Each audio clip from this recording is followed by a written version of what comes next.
السلام عليكم ورحمة الله وبركاته. يا رب تكونوا بخير يا رب. النهاردة إن شاء الله هنعمل الكسكسي. بصوا الجمال بتاعه وحلاوته أهو. مش هنعمل كتير، كل واحد عايز يعمل إن شاء الله تعملي كيلو. إن شاء الله تعملي كيلو بالظبط على قدك. اللي ما بتعرفش تعمل الكسكسي خالص هقول لكم تعملوا ايه، وهتعملوا احسن، هتبقوا احسن الناس كمان. اهوت انا بعمله على كلوة ايديا كده اهوت. اهم حاجة تخلي بالك من الحتة دي، لازم تفركي الكسكسي على ايدك كده اهوت. ما تعملوش في ايدك من عند صوابعك كده، لا مش هيديكي تخريزه خالص. احنا هعمله هوريهولكوا واحده واحده وتكه تكه اهوت. يلا بينا نشوف هنعمل الكسكسي ده ازاي. يلا بينا نقول بسم الله الرحمن الرحيم. احنا هنجهز الحله الاول. الحله انا معايا اقل من نص الحله. لو الحله ألمونيا عندك حطي فيها معلقه كركديه يا شويه خل. اهم حاجه الحله الميه ما تبقاش عاليه عن نصها، عشان ما تيجي تغلي ما تطولش المصفى، علشان الميه ما تطولش الكسكسي ويعجن مني. حطيت شويه دقيق وشويه رده وهعجنهم بميه. انا قلبتهم، ايوه حطيت شويه رده عشان تساعد ما تيجي تغسلي الحله ما تغلبكيش. الدقيق بيمسك فيها جامد، لكن ما يكون فيها رده هتسهل معاكي الطريقه. انا قطعت شريطه بقى طويله كده من عبايه او جلابيه او ملايه، حته يعني اي حته ما انتش عايزاه. اهي بلتها ميه وحطيتها اهوت في العجين خالص، بشبعها بالعجين اللي انا عجنته الدقيق والرده. وهعلق على الحله بحيث انها يعني الميه تسخن وتغلي عقبال ما اعمل الكسكسي، تساعدنا على طول ايه تبقى الميه بتغلي. بصوا، تفردي الحته لازم تفرديها عشان تمسك الحله والمصفى. اهي انا خلصتها، هعلق بقى كده عليها على البوتاجاز. بسم الله الرحمن الرحيم. بقى معايا هنا بقى 2 كيلو كسكسي، 2 كيلو دقيق، معلقه ملح ومعايا ميه. مفيش معيار للكسكسي. انا حطيت بس طبق فيه جنبي ميه هنا اهوت، يعني مليان جنبي، وفي معلقه الملح. انا نخله الدقيق طبعا اهوت، ما تنسوش الحته دي قوي. اهي انا بقى هقلب الميه وملح. انا فرشت ملايه بقى نضيفه زي الفل، وحطيت عليها مش عارفه بقى بتقولوا عليها بقى انتوا ايه، التشطيه ولا القروانه؟ اكتبوا لي بقى في الكومنتات بتاعتكم وانتوا بتسموها ايه عندكم. اهو وحطيت قعدت عليها عشان اعمل الكسكسي عشان ما تبهدلش السجاده وكده. بحط بقى شويه ميه شويه ميه. هشوف ايدي ولمسه العجين معايا، او لمسه الكسكسي وانا ببسه اهوت. بصوا بقى انا بفركه على كلوة ايديا. انا بعيدها اهوت لتاني مرة. انا بعملها على كلوة ايديا عشان في ناس ما بتعرفش تعمل الكسكسي. اهي انا بقلبه كله كده مع بعضه اهوت، كله لسه دقيق. هحط مية تاني. اهي اللي مش بيعرف بقى يا حبايبي يعمل الكسكسي ويفرك على ايده، او وايده فيها مشكله ويقول لك لا مش هقدر ومش هعرف، لا عندك الكبه حطي فيها 3 كوبايات دقيق. 3 كوبايات دقيق وشويه ميه صغيرين، ميه بملح، وخلي الكبه هتلف. هو هيخرز الكسكسي لوحده. وبعد كده برضو شوفي تفتحي الغطا وتبص عليه كل شويه، تديها بق ميه بق ميه كده صغير، عشان اوعي يعجن منك. خلي بالك لو عجن منك مش هتعرفي يعني تعجبي بسهوله لو انت اول مره تعملي الكسكسي. اه وبرضه هتلاقيه ناعم معاك، مش هتحتاجي انك انت تهزيه بمنخل او ديارة او اي حاجه. انا بفركه اهوت. دي بقى عندي ديارة، او بتقولوا برضو عليها منخل، حاجة هي كبيرة كده اسمها ديارة عندنا في الحتة اللي احنا فيها. اهيت في ناس كتير يكون عندهم، وفي ناس مش ما يكونش متوفرة عندهم، برضو في منها صغير. اهي بصوا انا بفرك الدقيق كله اهوت. معلش انا بقى اولادي مش هنا، عشان انا اللي بفضل اقوم كل شويه بفصل التليفون وارجع تاني عشان ما اطولش الفيديو عليكم.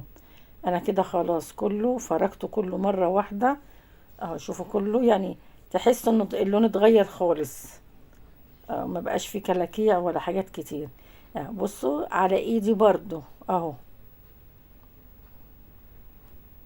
بفركه كله اهوت مع بعضه. وانتي برضو يا حبيبتي لو هتعملي في الكبه هتفركيه خالص برضو، هترديه برضو هتعمليه في الحله زي ما انا هعمل كده. زي ما انا هعمل، وترجعي تفككيه بايديكي كده وتحطيه في الكبة تاني، هيخرز منك ويبقى زي الفل من غير ما تعمليه بالديارة او المنخل الكبير ده. اه انا بوسع التشتية دي اللي انا بعمل فيها، انا قلت لكم تقولوا لي في الكومنتات بتسموها ايه. اه وبهزه، بس بهزه بتك عليه برضو بكلوة ايديا، وبتك عليها بنخله، بهزه بايديا قوي قوي عشان ينزل متخرز. دي الديارة بقى ليه بقى؟ بتخليه كله يعني حاجة واحدة، تخريزة واحدة، وما بتخليش فيه اي كلاكيع. اهو شو بتك عليه ازاي. ويا ريت معلش انا ما قلتلكوش تخلوا شويه ميه، يعني خلوا شويه دقيق جنبيكوا. انا باخد من تحت اهو، بصوا ده ناعم ازاي. اهو انا بحط من تحت شويه مثلا فوق عشان انزله. انت لو حسيتي ان هو طري وهو في ايدك وانت بتهزيه كده بشويه دقيق، يكون حطيهم عليه وتعملي بايدك، عشان ممكن يكون طري، يعني في حته بتبقى طريه مني ممكن يعني. فانا باخد من تحت بحط على الدياره وبهزها. انت يعني مش هتعرفي تعملي كده. شويه دقيق خليهم على جنب وتحطي منهم، هتلاقي ده هينزل معاكي هوا. اهو انا بهزه كله اهوت. يعني قليل ما هلاقي حته مثلا طريه مطرح ايديا وكده، فانا بجيب شويه من الناعم اللي انا هزيته بحطه فوق عليها واهزهم تاني. والولاد اللي مش عايزين ياكلوا خضار ومش عايزين ومش عارفه ايه، طب يلا نفكر في اكل، اقول يلا نعمل شويه كسكسي. اللي هياكلوا بقى بلبن، اللي عايز ياكلوا بقى بسكر كده يعني، حسب. اهو بصوا ناعم ازاي ما شاء الله. اهو ده بقى اللي هي الديارة دي اللي بتدينا التخريزة ديت. اه انا ههزه كله. اهو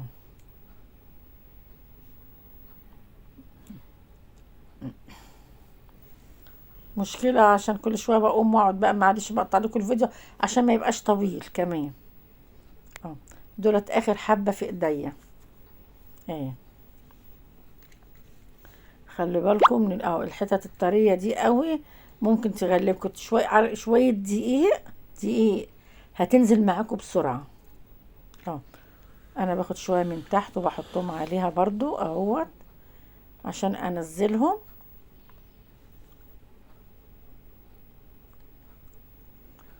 اه بهز جامد بايديا، انا بنزلهم بايديا مش بهز بالديارة. انا بعملهم اهوت يعني بايديا وانزل بايديا وانزل. اه ده اخر شوية اللي هو معايا. شوف انا مستحرمة اسيبهم والله دولت. اهو انا كده خلصت خالص. اه هنحطهم بقى في حتة، الحتة بقى اللي تيجي تسوي فيها تكون خفيفة، هي تبقى شاشة او حتة مثلا آه قميص عندك من بتاع ولادك او جوزك من اللي هو بس يكون خامته. انا هوريكم حاجة كده اهيت، يعني يكون الخامة زي دي كده، لازم تبقى خفيف. او جلابية انت مش محتاجاها حاجة، المهم يكون خفيفة ما تبقاش تقيلة. التقيلة مش هتسويلك الكسكسي. دي اللي تساوي القماشة اللي زي ديت الخفيفة اللي هتسويه. انا هحط كله بقى كده في الحتة اللي انا عاملاها اهي. انا مظبطة حتتين كام حتة كده مخليهم على جنب للكسكسي بالذات، وحاجة خبيز وكده مخليهم لوحدي. انا بفصل الكاميرا اهوت. والحلة اهي بقى. بسم الله الرحمن الرحيم. اهي بص عشان انا مغطياها وسخنت قوي، المية كده بتغلي اهي. هحط بقى كده الكسكسي مطرح ما شايلاه، طبعا كلكع في ايديا اهوت، بفرده بايديا خالص. اهو لازم تفرديه تملي المصفى بيها اهي. واقوم لفاها كده، دي برمها عشان ايه ما يتدلقش منها ما يتكبش. اهو انا كده يعني حطيت الحتت المكلكعه نزلتها وحطيتها كلها مليت المصفى بيها. واغطي عندك بقى غطا كبير، غطيها عندك صينيه كبيره من بتوع الكيكه اكفيها عليهم، هتساعد على التسويه بسرعه معاكي، مش هتاخد وقت يعني مش هتتاخر ياخد سوا كتير، لا على طول هيستوي معاكي. ليه؟ عشان الحله مكتومه، كانت مكتومة فوق وتحت اهيت. هنبص بقى تاني اهوت عليها. بسم الله الرحمن الرحيم. بسم الله الرحمن الرحيم. هنشوفه بقى كده طبعا. احنا كده عشان نشوفه مش هنقول هندوقه ولا حاجة، لا. انا بعمل فيها يعني حركة كده. في ناس كتير قوي اللي هم غاويين الكسكسي هيعرف الطبلة اللي انا بعملها دي انا بطبل كده عليها، بخبط بيديني يعني زي طبلة، اعرف ان هو استوى ولا لا. هو كده استوى، اللي هو نص سوا، فاضل تسوية تانية لسه، بس هو كده استوى معايا. اه انا نزلته اهوت بالسكينة بقى عشان سخن كده طبعا مش هينفع نعمل بايدينا. انا هقطعه الاول كده بالسكينة. افرفطه كده شوية بالسكينة عشان اقدر اتحمل الحرارة شوية على ايديا. اه ما تجيبيش بقى مروحة وتقولي مهوى عليها ولا حاجة، لا. لازم يتفرك وهو سخن. لازم يتفرك وهو سخن. لو برد مش هتعرفي تفككيه، هيبقى مكلكع معاكي بزيادة، لكن ده يتفرج معاكي بسهولة. اه بحاول حتة حتة كده يعني اهوت. تفركيه كله هيتفرك مرة واحدة. بصراحة السخن أوي ما استحملتش السخونية. بمعلقة بقى ونفككه كده اهو. اه بمعلقة او بطبق بظهر الطبق كده. وتفككيها خالص، لازم تفككي كله عشان ما يبقاش مكلكع معاك. انا فككته اهوت خالص. اه هوسع من الطبق ده، اوسع منها، هي كبيرة. بس عشان اعرف اتحرك فيها واهزه تاني زي ما هزينا في الاول ههز التاني.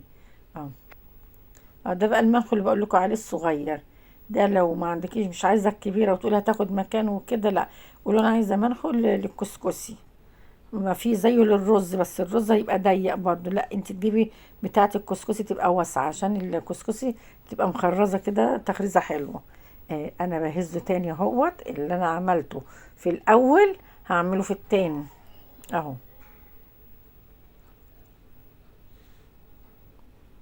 وبرضو بايديا بكلوة ايديا اهي.